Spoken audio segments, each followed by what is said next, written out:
Abra sua Bíblia no Evangelho de Lucas, capítulo 10.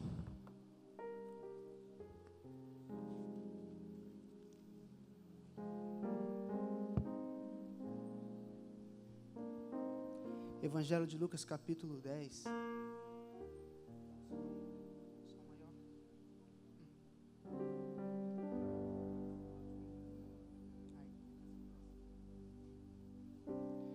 Nosso amigo Santo Espírito,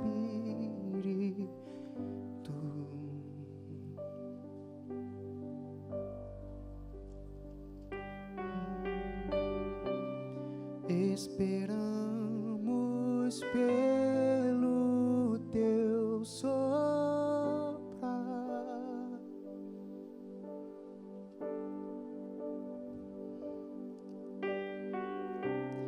com seu óleo venha nos ungir.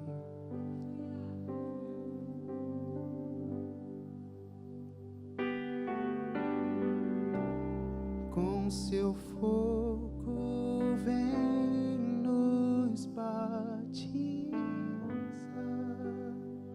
Você pode cantar isso essa noite? E o que dizer? E o que dizer? E o que fazer quando Ele vem aqui? Mais que ser bem-vindo, nós te desejamos outra vez aqui. Lucas capítulo 10, a partir do versículo 25.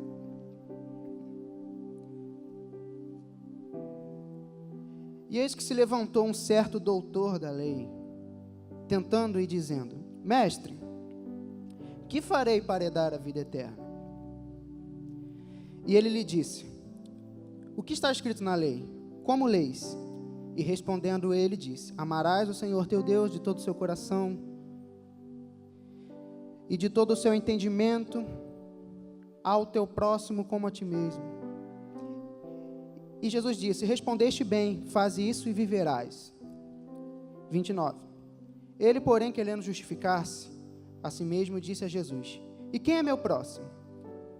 E respondendo Jesus disse: Descia um homem de Jerusalém para Jericó, e caiu nas mãos dos salteadores, os quais despojaram e, espancando, se retiraram, e deixando-o meio morto.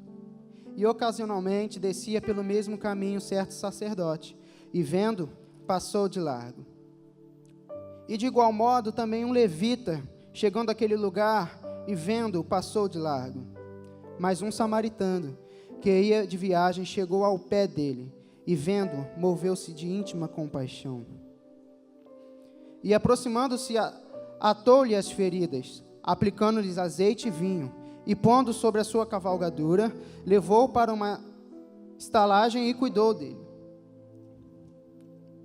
E partindo no outro dia, tirou 2 denários, e deu ao hospedeiro, e disse-lhe: Cuida dele, e tudo que demais gastares eu te pagarei quando voltar. Qual, pois, desses 3 te parece que foi o mais próximo daquele que caiu nas mãos dos salteadores? E ele disse: O que usou de misericórdia com ele. Disse, pois, Jesus: Vai e faz a mesma coisa. Amém? Essa parábola é uma parábola muito conhecida, né? A gente já pôde presenciar várias pregações da própria pastora Érica aqui nesse altar sobre ela. Só que Deus colocou no meu coração que eu deveria hoje falar sobre um amigo, que é o Espírito Santo de Deus. E quando nós começamos hoje o louvor, que não foi coincidência, foi Jesuscidência, todos os louvores, todas as palavras, a gente sempre retratou da mesma direção, que era o Espírito Santo de Deus. Então eu tive a plena certeza que hoje essa palavra foi Deus que separou para os nossos corações, amém? No início desse texto, diz que um camarada resolveu interrogar Jesus, perguntar para Jesus como ele fazia para herdar a vida eterna? Esse camarada ele era um doutor da lei, conhecimento das escrituras. E ele estava fazendo essas perguntas. Sabe aquele cara chato? Aquele teu colega chato que sempre responde a sua resposta com uma outra pergunta? Era esse camarada aqui. Sempre tem um indivíduo assim, né? Um cidadão. Aí você pergunta, que bandeira é essa? Aí você responde, é a bandeira de Israel. E por que ela está aqui no púlpito? Aí você fala, não, porque a pastora gosta de colocar aqui. E por que a pastora gosta? E sempre vai responder a sua resposta com uma outra pergunta. Era o que esse camarada fez com Jesus. Ele perguntou, mestre, o que eu posso fazer para herdar a vida eterna? E aí Jesus responde para ele, o que está escrito na lei? Porque Jesus sabia que ele era um doutor da lei, que ele conhecia as escrituras. E aí ele certamente responde um dos mandamentos, amarás o Senhor teu Deus de todo o seu coração, entendimento. E aí Jesus deu que foi um fora santo nele. Então, se você sabe, faz isso que você viverá. Mas aí ele torna a perguntar de novo, quem é meu próximo? E aí Jesus ele começa a descrever uma história que pode parecer simples para nós. Mas Jesus naquele momento ele descreve uma história que ele fala sobre toda a trajetória da vida humana para aquele camarada. E a gente vai ver isso agora. Ele fala que no versículo 30, e respondendo Jesus e disse, descia um homem de Jerusalém para Jericó. Amigo, eu tive a oportunidade, Deus me deu a oportunidade de estar em Jerusalém. E quando a gente chegou lá no Muro das Lamentações, que é um dos lugares mais esperados da viagem que a gente espera para estar lá naquele lugar, onde a pastora leva os pedidos da igreja, a gente faz as orações, os editos, tudo mais. Lá é o lugar onde está estabelecido o Tribunal de Justiça de Deus, onde sua oração é ouvida e Deus responde e Deus providencia.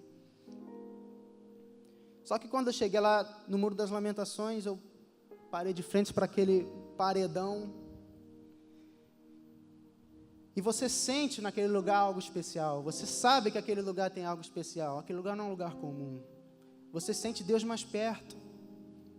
Não é que Ele não está nos outros lugares, mas lá é um lugar especial. Parece que é o xodó de Deus ali. Quando você chega ali, que você vai orar naquele lugar, você sente o céu mais perto, você sente Deus mais perto de você. E aí a pastora falou com a gente, olha, ora para aquilo que Deus quer, para aquilo que você quer conquistar, para as coisas que você tem, os seus planos, ora em prol disso. E quando eu cheguei de frente para o muro, que eu olhei para aqueles judeus ortodoxos orando, com todo aquele ritual que ele tem de orar, se balançando, eu não consegui orar naquele momento. Quando eu olhava para um lado, eu via os judeus orando, eu olhava para o outro, eu via os judeus orando, eu encostei a cabeça no muro e comecei a chorar. Comecei a chorar porque eu falei, Senhor, na minha cabeça, olha como esses homens usam a fé deles, olha como eles creem na sua palavra, olha como eles praticam essa doutrina tão sério, tão rigorosamente. Ah, se eles usassem disso para poder te seguir, Jesus. Ah, Jesus, se eles usassem isso para poder espalhar o seu evangelho, toda essa força que eles têm. E eu não conseguia orar naquele momento, eu só chorava, e aí depois eu fui abraçar a pastora chorando, eu só chorava. Só que nesse dia Deus colocou essa palavra no meu coração. E eu quero dizer que Jerusalém é um lugar de bênção. Na simbologia bíblica, eu amo a Bíblia.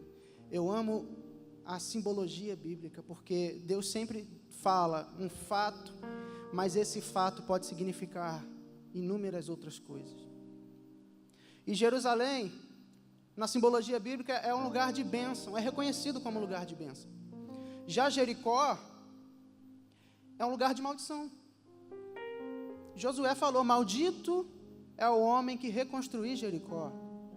Quando o homem começar a reconstruir Jericó e começar a construir os alicerces, os filhos mais velhos morrerão. Quando ele acabar de concluir a obra, o filho mais novo morrerá. Essa foi a maldição que Deus falou por intermédio de Josué. 1 Reis 16:34. Foi durante o reinado de Quiel, um homem de Betel reconstruiu Jericó. Quando pôs os alicerces, morreu-lhe o filho mais velho, Abirão. Quando completou as construções e pôs as portas à povoação, faleceu-lhe o filho mais novo, Segube, porque tinha sido essa a maldição que o Senhor determinou sobre Jericó, declarada por Josué, filho de Num. Ou seja, tudo que Josué declarou naquele momento não era ele, e sim boca do Senhor falando através da vida dele, amaldiçoando Jericó. Então, quando a gente compara Jerusalém e Jericó, a gente está querendo dizer que a Bíblia fala, descia um homem de Jerusalém para Jericó. Geograficamente falando, Jerusalém ele é mais alto que Jericó. Mas Jesus, nesse momento, ele não está falando somente a descida geográfica. Ele está falando de uma trajetória de declínio. Ele está falando sobre uma queda do homem. Esse homem, ele estava num lugar de bênção e ele declinou para um lugar de maldição. É uma trajetória de declínio na simbologia bíblica. Então, quando descia um homem, ele estava se referindo o quê? O homem estava no Éden. Ele tinha tudo, a bênção de Deus. Deus falava com ele face a face.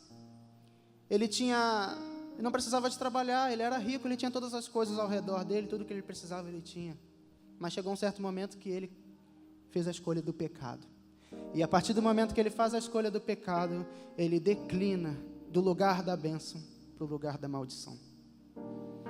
Então, quando descia esse homem de Jerusalém para Jericó, quando Jesus falou para aquele doutor da lei, ele está dizendo, o homem que um dia estava no lugar de bênção, que eu escolhi para que ele ficasse, por meio do pecado, ele caiu para Jericó. E no meio do caminho, nesse processo, ele fala que os salteadores o assaltaram, bateram, espancaram, machucaram. E ele ficou caído. E é isso que o diabo faz com você, comigo.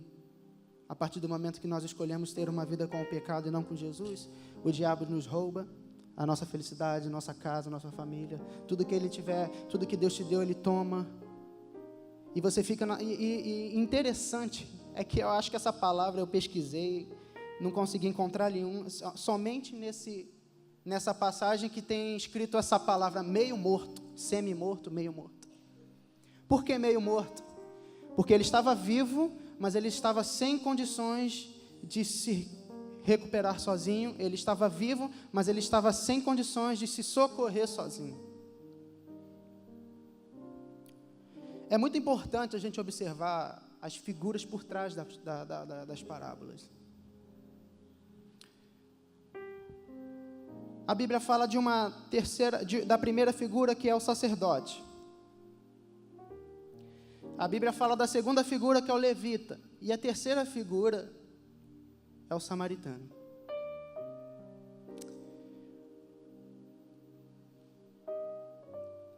Você vai ler aqui na Bíblia, a partir do versículo 31, pode acompanhar aí comigo.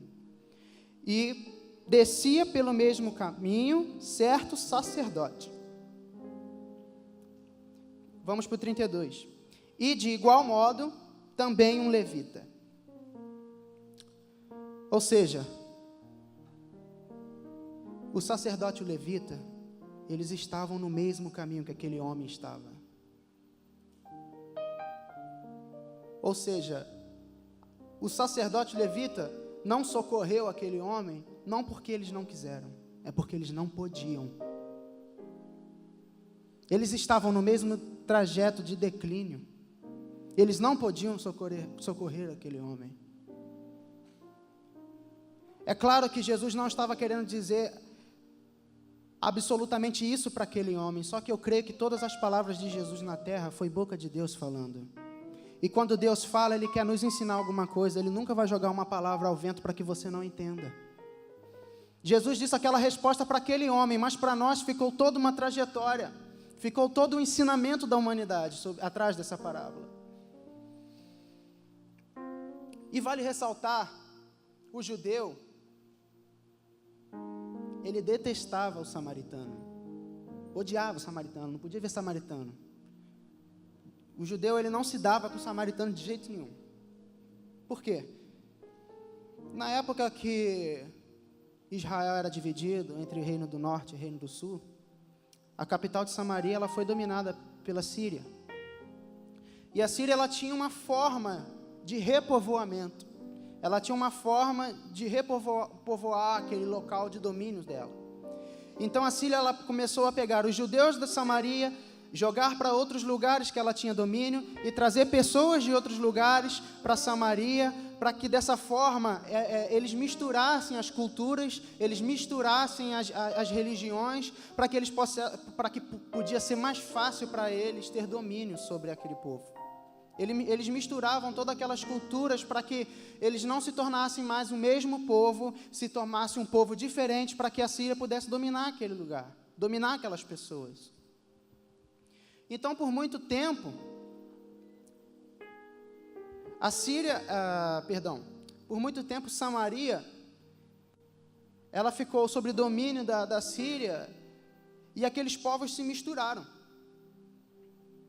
O samaritano, ele é a mistura do gentio com o judeu. Essa é a descrição do samaritano. Então, o judeu via o samaritano e falava, é gentio. E o samaritano via o judeu e falava, esse é judeu. Eles não se davam. Só que Jesus faz questão de dizer que foi um samaritano que parou perto daquele homem para socorrê-lo. E tem uma coisa muito importante que essa passagem fala, que é sobre o azeite, o óleo e o vinho. O samaritano, ele chega até o local, ele para, e ele derrama o óleo e o vinho sobre a vida daquele cara, sobre as feridas, e coloca as ataduras.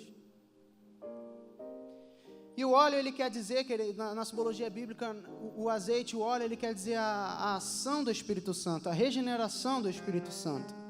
Em Tito 3,5 diz, não pelas obras de justiça que houvéssemos feito, mas segundo a sua misericórdia, nos salvou pela lavagem de regeneração e da renovação do Espírito Santo.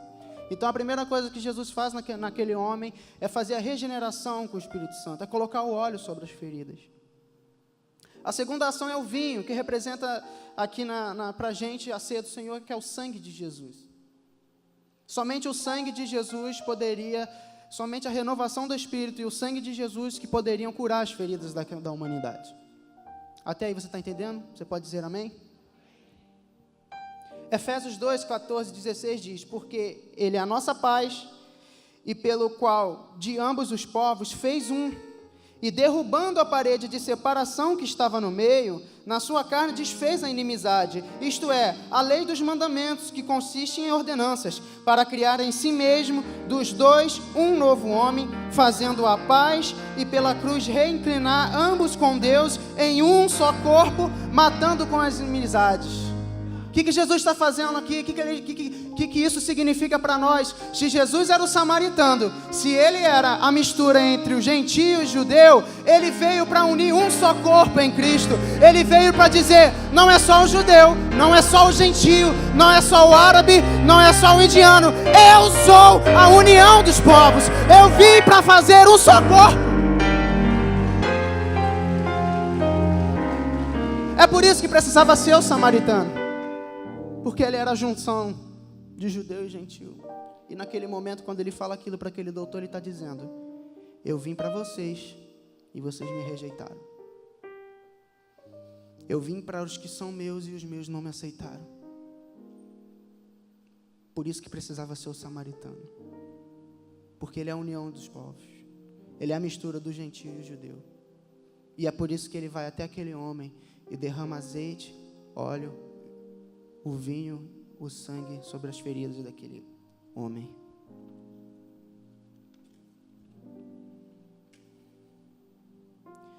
Só que tem uma quarta figura nessa história. E é dessa figura que eu quero falar hoje. Aquele homem, depois que Jesus para, na simbologia, tá? Depois que o samaritano para, cura a ferida daquele homem, derrama azeite e vinho. O que ele faz? Ele pega o homem, carrega o homem junto com o seu cavalo, jegue, jumento, não fala especificamente qual animal era, e leva até uma hospedaria. E ele diz para aquele hospedeiro: cuida dele até que eu volte. O que Jesus está dizendo para nós?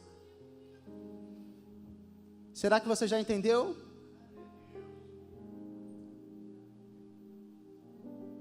Jesus está dizendo: eu comecei a ajudar esse camarada aqui, mas agora vai vir um outro ajudador, que vai continuar o trabalho que eu comecei, até que eu volte e termine de pagar o serviço que ele fez. Jesus pega o camarada e leva a uma hospedaria, e ele paga 2 denários. O denário, ele era comparado a um dia de trabalho do homem. Era o que valia equivalente ao denário. Um dia de trabalho do homem era um denário. Eu não vou nem entrar nesse assunto do denário, o que significa, senão a gente não vai sair daqui hoje. Vou deixar para você estudar em casa. Ele paga 2 moedas para aquele cara. E aquilo era o suficiente para que ele fosse socorrido pelo hospedeiro. Que para a gente hoje é o batismo e a ceia. Mas não vou entrar nesse mérito. Vamos continuar.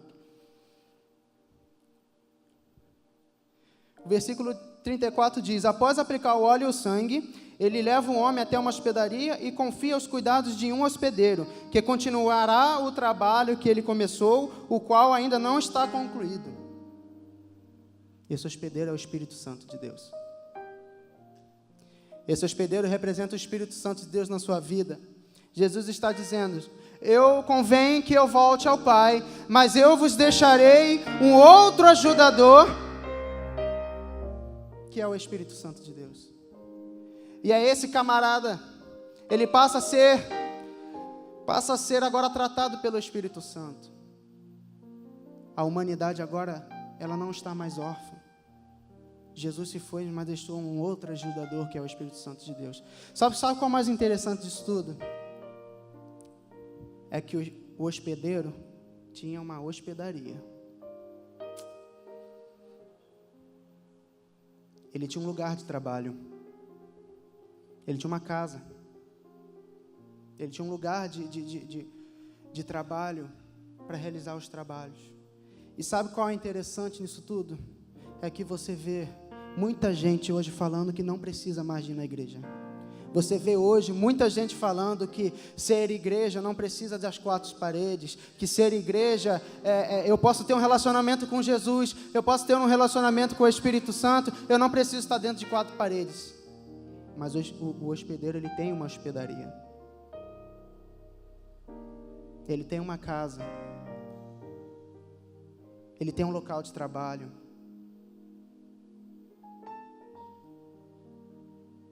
E o samaritano diz que ele vai voltar. E se você não estiver na hospedaria, ele não vai te encontrar.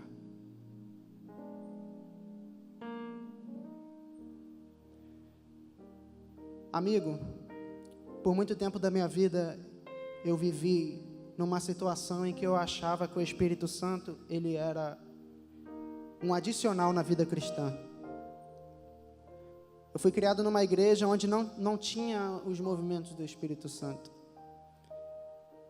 E eu sempre achei que o Espírito Santo, ele era um adicional, igual quando você vai comprar um carro, que tem câmbio automático, tem um manual, é um adicional, você escolhe o que você quer. Se você quer com o Espírito Santo ou sem Espírito Santo. E por muito tempo eu fiquei com isso no meu coração, até um dia que o Espírito Santo de Deus me pegou, amigo, e eu entendi que não existe vida cristã sem a ação do Espírito Santo de Deus. Não existe vida cristã sem a ação do Espírito Santo na sua vida, porque é Ele que te guia, é Ele que cuida de você, foi Ele que ficou responsável por curar as suas feridas e tratar de você quando Jesus morreu e ressuscitou.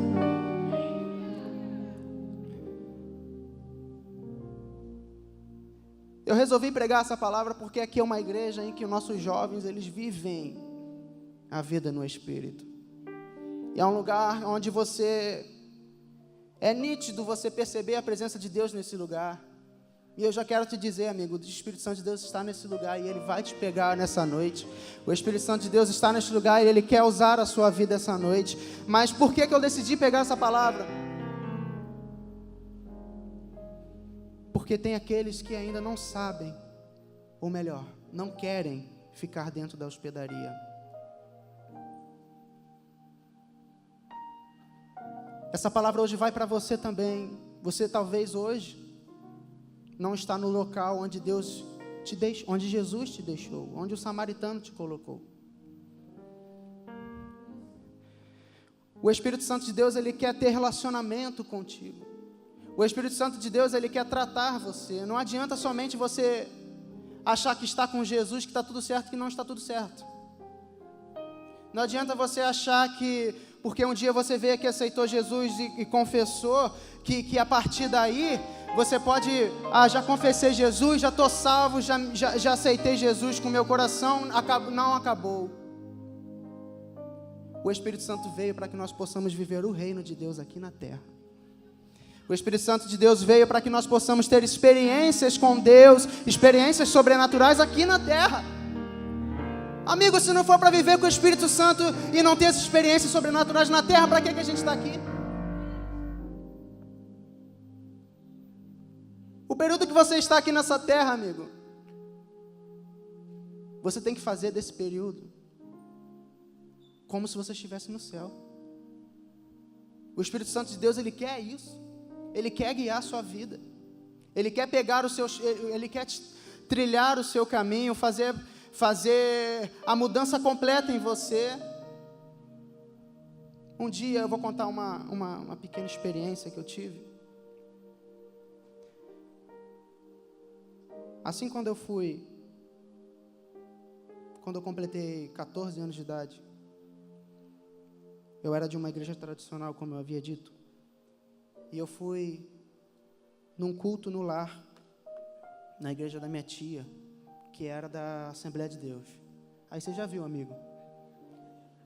Culto no lar, das irmãs, só eu de homem, e só eu de homem de 60 para baixo, que era só alvo mais que a neve.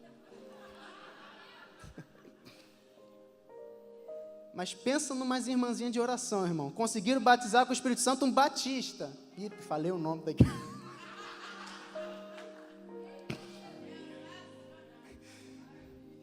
Eu entrei lá com 14 anos de idade, meu amigo. Quando começaram a cantar Espírito, Espírito, vem como em Pentecoste, aí deu zica. As irmãzinhas cantando, não tinha violão, não tinha nada, irmão. Começou a tremer o braço aqui, ó. E eu não sabia nada que estava acontecendo. A irmã falou, não deixa ele fechar o olho, não. Não deixa ele fechar o olho, não, que Jesus vai batizar ele aqui, isso aqui. Eu não sabia se fechava o olho, se ficava aberto, não sei o que, tudo tremendo. E a mãe... Rapaz, o Espírito Santo de Deus me pegou naquele lugar.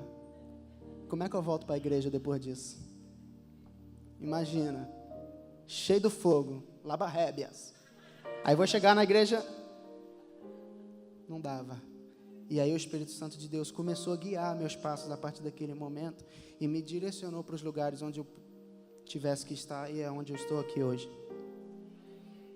Mas nesse período o Espírito Santo me deu alguns dons, que isso já é outro assunto, eu não vou entrar também nesse mérito. Só quero contar para vocês uma experiência. O problema é que a gente acha que o Espírito Santo ele vai falar conosco como uma voz de trovão. Ei, meu filho, eis que te digo, faça tu. A gente acha isso. Mas a palavra diz que o Espírito de Deus testifica ao nosso espírito. Essa é a maneira que Deus tem de falar. Ele vai testificar no seu espírito, através do Espírito dele no seu espírito. E aí um dia eu estava na escola, como eu disse, eu tinha 14 anos de idade. Eu estava saindo da escola nesse dia, recém-batizado, ô glória. Estava frio. E eu tinha comprado um casaco de couro, uma jaqueta de couro, que ela por dentro tinha aquela lã, né? Aquele troço tipo de ovelha. Rapaz, mas foi muito dinheiro que eu paguei, mas foi uns 300 denários. E aí, minha mãe trabalhava no shopping, gostava de... Trabalhar no shopping é uma bênção. Você recebe o seu salário, até chegar na portaria já acabou. Trabalhei no shopping, eu sei como é que é. E aí, minha mãe comprou essa jaqueta para mim, rapaz... Sabe como é que é carioca, né? Não faz frio no Rio, mas quando bate 21 lá, já está num casacado, aquela coisa toda. E eu gostava daquele casaco. E um dia, voltando da escola, eu passei perto de uma senhora que era moradora de rua. E essa foto, inclusive tem essa foto no meu Facebook. Um amigo meu que estava vindo comigo tirou nesse momento a foto e eu postei depois no Facebook. Mas, quando eu estava voltando da escola com esse casaco, estava frio, tinha uma moradora de rua. E o Espírito Santo falou ao meu espírito: tira o casaco e dá para ela. Rapaz, está amarrado, Jesus. Olha o diabo tentando. Que é assim, amigo. Nem sempre a voz do Espírito Santo vai ser favorável ao seu pensamento, ao seu desejo. Nem sempre o que o Espírito Santo quer para você, você quer também. Mas aqui a intenção é dizer que é uma vida guiada no Espírito. Amigo, é Ele que está cuidando de você, que está curando as suas feridas. Não tenta inventar moda e querer fazer o que você quer, que não vai funcionar. E naquele momento eu estava ali e o Espírito Santo falou assim: dá o casaco para ela. Eu falei: eu acho que eu estou ficando maluco. Esse negócio depois desse culto da igreja lá da irmã não prestou não. Como é que eu vou chegar em casa, explicar para minha mãe que o Espírito Santo... Não tinha isso. Como é que Como é que eu ia chegar em casa e falar: mãe, o Espírito Santo falou para eu dar aquele casaco que custou mais de R$400 para a mulher? Amigo, o coração deu um nó assim, ó. Eu não sabia dá ou não dá, dá ou não dá. E o Espírito Santo falou assim: dá o casaco para a mulher. E aí eu tirei o casaco, abaixei e dei o casaco para ela. Foi a maior sensação de alívio que eu tive na minha vida. Depois que eu fiz isso, quando eu cheguei em casa: mãe, vem cá que eu te falar um negócio. Tem aquele casaco que você me deu? Sabe o que aconteceu naquele culto com as irmãs lá, da tia Eliette lá? Então, o Espírito Santo mandou eu dar para a moça. E aí, quando eu mais esperava que minha mãe iria brigar comigo, os olhos encheu d'água. Eu sei que o Espírito de Deus fala com você. E ela me contou uma história que eu nunca tinha descoberto. Que quando ela engravidou, ela tinha o útero determinado pelos médicos de infértil. E essa mesma irmã que estava no culto quando eu fui batizado com o Espírito Santo, antes dela engravidar, essa mesma irmã disse para minha mãe que ela estava grávida de um menino. Vida guiada no Espírito. Eu não sei o que você tem no seu coração hoje, qual é o desejo que você tem no seu coração hoje. Não sei quais são os seus planos. Mas, amigo, não sai da hospedaria, não. Não sai do lugar do concerto, não. Porque Jesus, o samaritano, deixou lá com você com o hospedeiro. Mas ele vai voltar. Ele vai voltar para buscar você.